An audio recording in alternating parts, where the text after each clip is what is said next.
All right, we are in Algebra 2. Today's date is Monday, September 28th, 2020. We're on lesson 3-1, factoring the greatest common factor. Who's reading our objective for the day? Jade. All right, perfect. And the whole kind of first third of this unit is review from Algebra 1, hopefully. We'll start with some vocab. What does it mean to distribute? And you can use any sort of language that you want. I see one hand from Charles. I'm looking for more hands. What does it mean to distribute? What's another maybe name for it? Maybe you can just show me a symbol. This is what it looks like. Charles, go for it. Like when you have a number outside the trees that you multiply each of the numbers. Okay. So instead of, so multiplying, I guess, multiple numbers.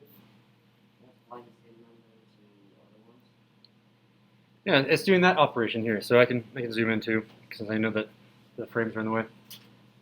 Yeah, if I have like a 3 or something on the outside, it just means just multiply it through to the inside the parentheses.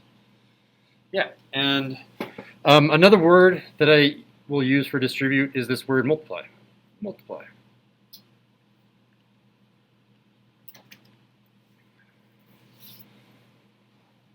Okay, so you guys know how to distribute. I assume you still remember how to do that from Algebra 1. So today is all about, and this whole unit actually is all about undoing that. And that's using the word factor. So who can put in their own words, what does factor mean? And I basically said it already, you just have to regurgitate it. Now let's see one hand.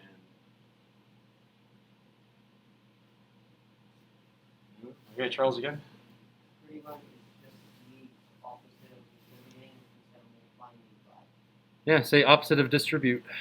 Opposite of distribute.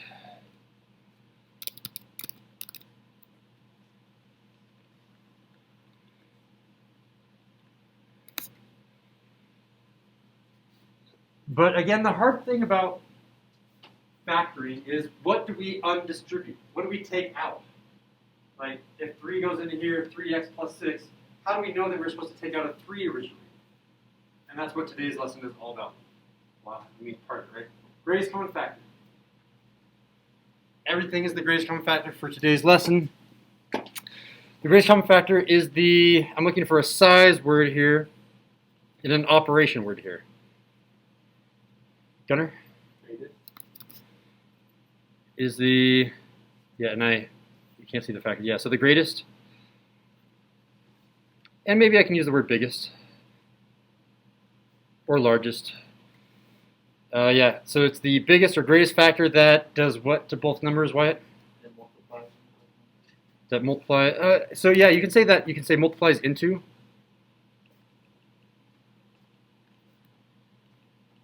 Multiplies into both numbers. And another way of saying that is that you can actually divide them. For example, if I had 3x and 6, I can divide both of those by 3 and they still come out as integers. It turns into x plus 2. It doesn't come out as some weird fraction still. I mean, you still can have a fraction, but that evenly divides or multiplies into both numbers. All right, so there's 2 steps, and we're going to be doing these steps over and over and over again. The first step is to factor out the greatest common factor.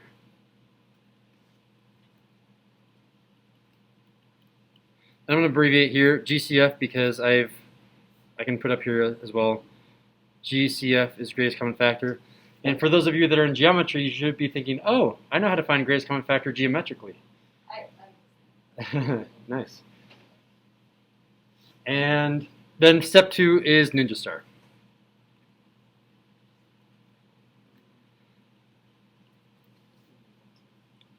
All right, I'm just curious, before I get too far, how many of you guys, let's just do fists of 5. Fists of 5 on how well you remember how to do factoring out GCF and a Ninja Star. This whole process, step 1 and step 2. Oh, these are some pretty high scores. 1, 4. I have some low scores too. Okay, so it's good to review these things, is what I'm seeing. All right, so there's always two parts when you're trying to find the greatest common factor. So I'm only going to be doing step 1 today. Step 1 is only doing the greatest common factor. We're not doing Ninja Star yet. I believe that's tomorrow. It might be the day after, but we're doing Ninja Star later. Today is all about doing step 1. How do you do step 1? Well, step 1, within that step, I have 2 steps. To factor out the greatest common factor, you're going to factor out the greatest common coefficient and the greatest common variable. And for the coefficient, that's pretty straightforward. It's just the greatest common factor.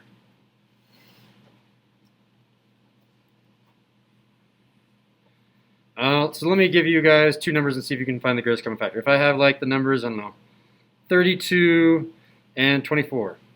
What is the greatest common factor of 32 and 24?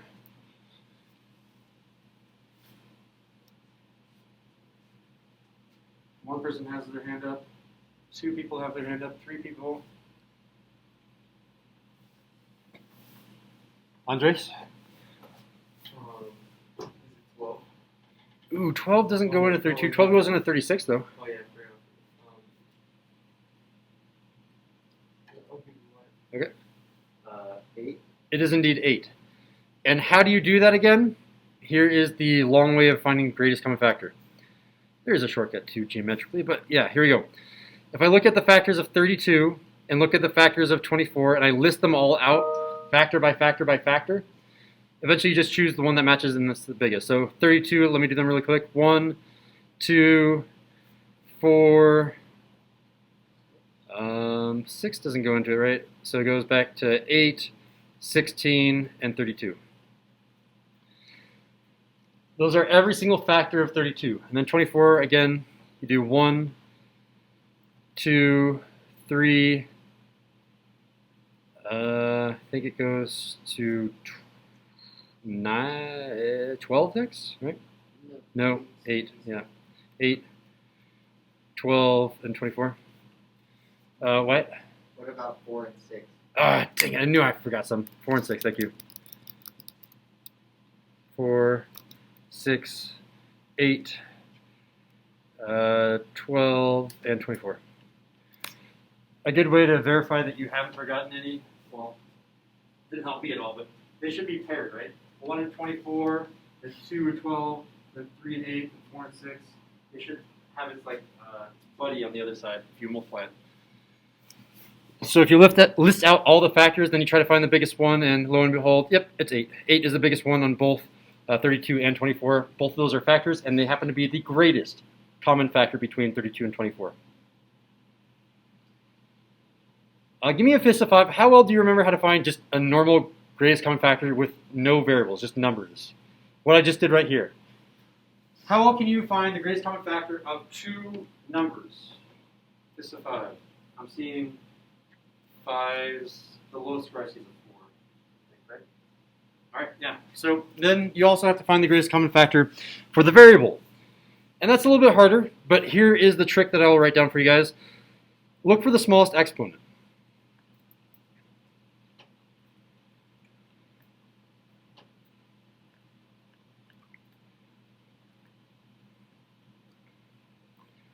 I'll talk about why this makes sense in a bit, but let's try to find the greatest common factor of a few things. I can do multiple things. So let's do, what is the greatest common factor of x cubed,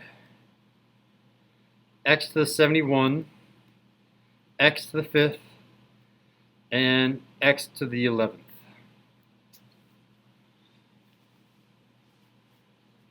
What's common in all of these things? Remember, what it means to be x cubed, that's x times x times x.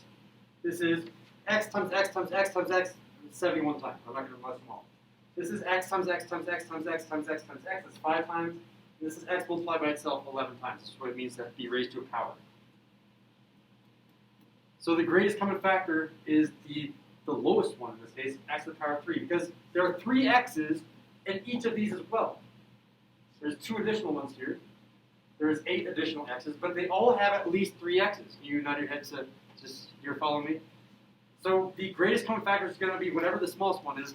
In this case, it's going to be x to the power of 3. And the shortcut is just look for the exponent that is the smallest.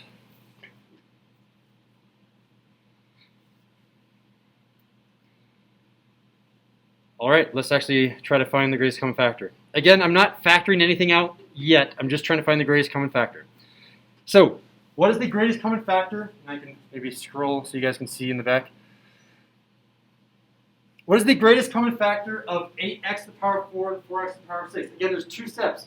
You have the coefficient, find the greatest common factor of 8 and 4. Then, find the greatest common factor of the variables. And the shortcut is, it's the smallest one. 2 people have hands raised. 3 people have hands raised. 4 people.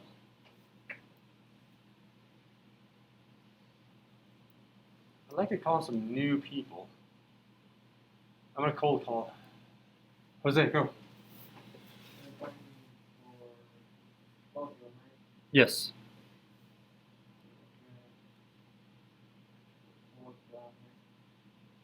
For 8 and 4? So let's just do the coefficients right now. What's the greatest common factor of 8 and 4? You can do an even bigger one. 4, yeah. So far we have 4.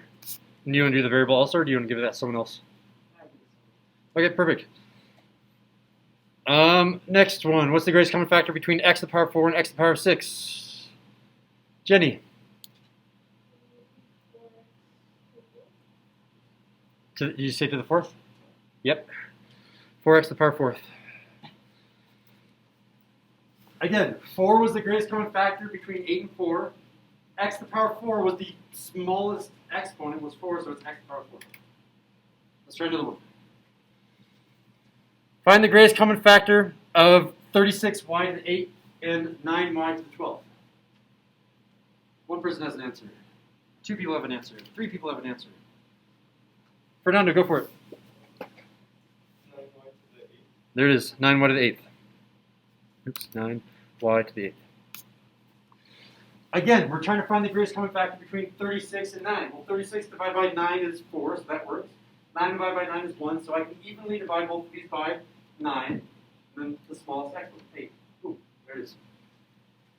So you guys now know how to find the greatest common factor. Let's go ahead and actually factor that out. So it really helps to compare factoring to, which is going backwards, to distributing, which is going forwards. So when I distribute, I have 3x squared times 4x to the power of 3 plus 2.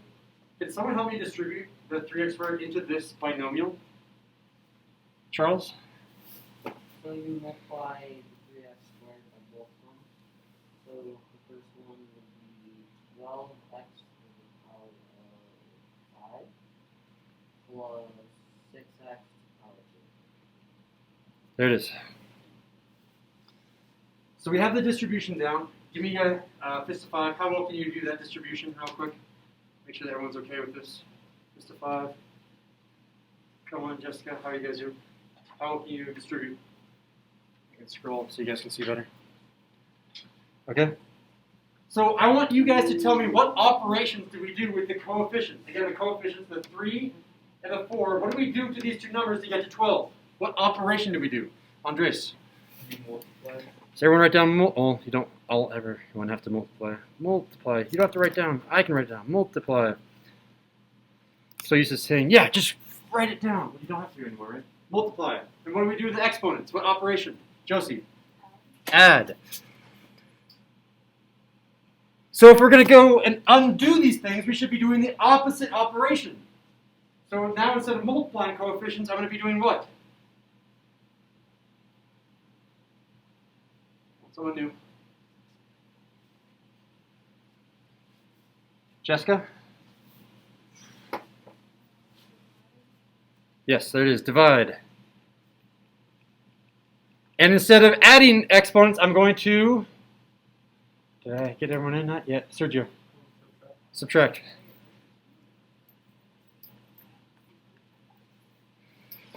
And then here is putting all the steps together finally. First, you're going to find the greatest common factor between 12x to the power of 5 and 6x squared. Greatest common factor of the coefficients, 6 and 12. The greatest common factor of x to the power of 5 and x to the power of 2. So, someone tell me, what is the greatest common factor between these two terms? Wyatt? 6x squared. There it is. 6x squared. And I'm going to factor out the greatest common factor. When I factor that out, there should still be 2 spots. If I factor something out of a binomial, I should still be left with a binomial inside of parentheses over here. Question, Charles. Wouldn't the top one distributing also be 6x squared, not? Top one distributing the 6x squared. I don't know what you mean by that. So, like, instead of 3x squared, should it be 6x squared? For this first one, Yeah. I don't understand why you think it needs to be 6x squared. Since the, what's it called? GCF is 6x squared from the same equation as the top one. Oh, I see, okay. You're saying, like, why don't these match? Like, shouldn't that have been this one? And the answer is, I could have factored out an additional 2 here. These aren't perfectly factored. Yeah. All right. So I still have a binomial here. If I'm going to divide the coefficients, that means I had a 12. I divided by the greatest common factor, 12 divided by 6, and I also have x to the power of 5 divided by x to the power of 2. I'm going to do these two things, divide coefficients and subtract the exponents. This was the original, and I'm going to do these two operations to this 12x to the power of 5 in regards to the greatest common factor. How do I do that? Andres. So for the first one, you do 12 divided by 6, which is 2. Okay. And then for the exponents, it would be x to the power of 3. There it is. You got it correct. I just want to make sure everyone else can follow that too. We had 12 divided by 6 is 2. X to the power of 5, subtract the 2 to get 3. All right, let's keep going. What about the next term? Jade. X to the second. How'd you get that? Divided 6x squared by 6x squared. Okay, yeah, so 6 divided by 6 is 1, and there's the hidden 1, right? And then x squared, I have a 2, and then I subtract. What is this one? Well, what's 2 minus 2? Minus 2, 0. So it's x to the power of, 0. which is 1, exactly, yeah. So you could write x to the power of 0 or 1x to the power of 0 if you want. But this 1x to the power of 0 is really saying 1. Its most simplified answer is just 1. So it's really 6x squared times the quantity of 2x to the power of 3 plus 1. Let's try some actual examples. Raise your hand if you need more time to copy this down. No one's raising their hand. Okay, jumping down to example 3. Okay, so even the people that aren't writing down notes, I want you to try these on your paper. You don't have to turn them in or keep them, but try them out on your own. You have these 3 examples.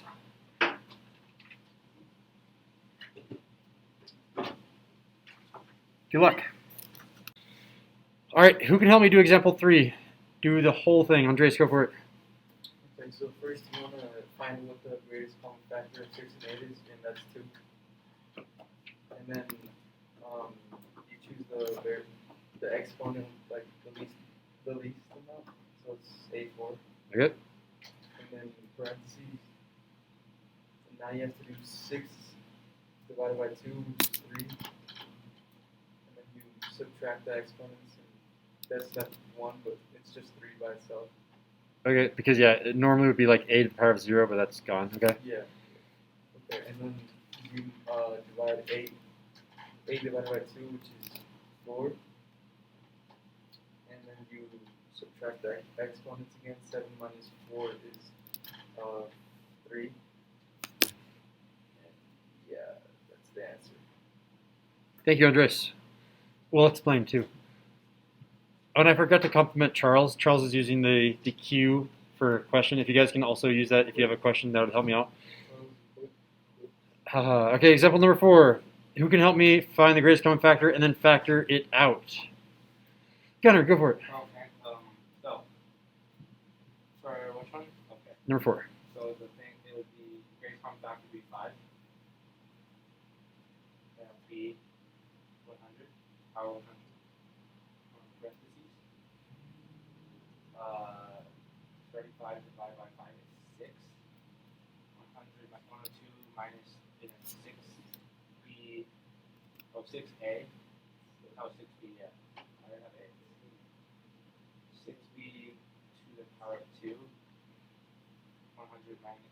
2 minus 100 is 2. And then 20 divided by 5 is 4. E to the power 0, which is just 1, so just be minus 4. Okay, like that. Then we box it. Sergio. Isn't it 7 B? Say right there by the 5. Oh, 7b squared? I don't know, Gunnar, what do you think? That's what I want to. Gunnar, Sergio's saying that this should be a 7b squared instead of a 6b squared. Oh, yeah, you're right.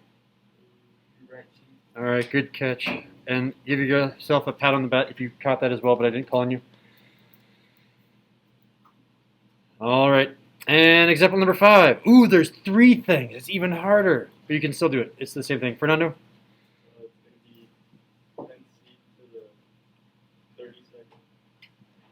And then in parentheses, it's going to be 3C to the 2nd plus 6C to the just 6C and minus 10C to the just 10C. Oh no, it's not C. Actually, it's just 10. Like that? Yeah. All right, and then a box.